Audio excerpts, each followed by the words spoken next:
Hey, Coach Holloway here.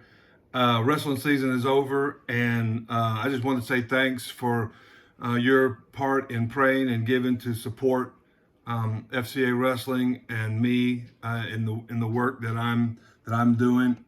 and So I just want to say thank you for that and tell you, give you a summary of a little short summary of what God did during the year. So we took some guys to state. One of them won state. Several guys qualified, and so we had that great experience. But there was the experience every day on the mat of finding out just how tough wrestling is, and then being able to talk about that. We've had disappointments with physical hurt, where I had one guy broke his wrist, and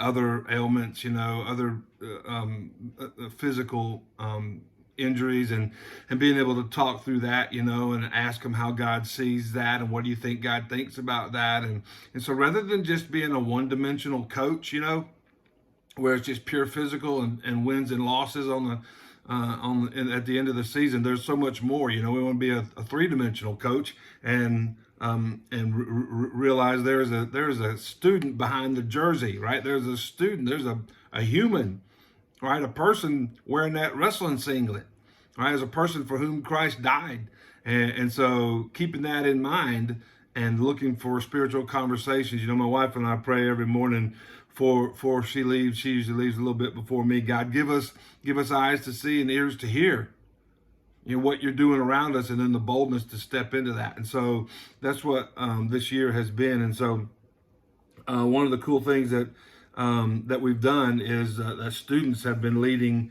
our team devotions. 5 of them stepped up and wanted to do that, and so they did. And so I gave them a devotion, a bullet points to talk through, that one that I wrote, and then and an object lesson to go with that talk, and then so they could watch the me teaching that devotion while they have it in front of them. So I would make the video and then send them the link, and they would prepare. In preparation, they would watch me teaching the same lesson that they're about to teach.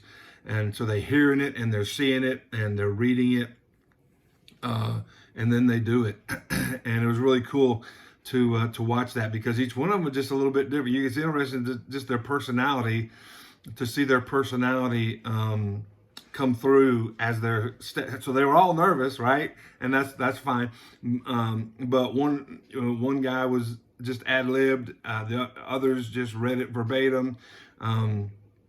And so it was just to see all different. And it's particularly one guy that I walked up to and said, "Hey man, what do you think about leading the FCA devotion after practice in a couple of weeks?" And man, he didn't bat an eye. He didn't blink. He said, "Sure."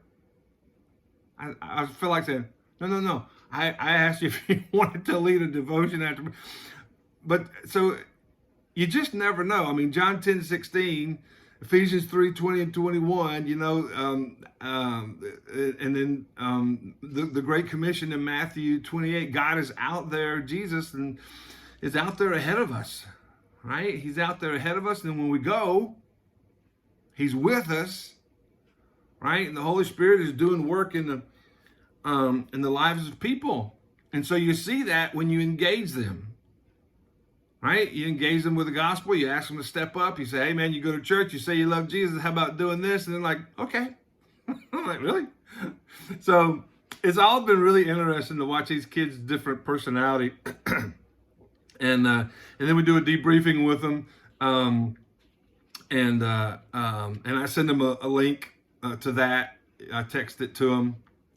And then they get to sit down and listen to me for a little bit longer, talk about what they learned, and have them fill in some blanks on some on a sheet.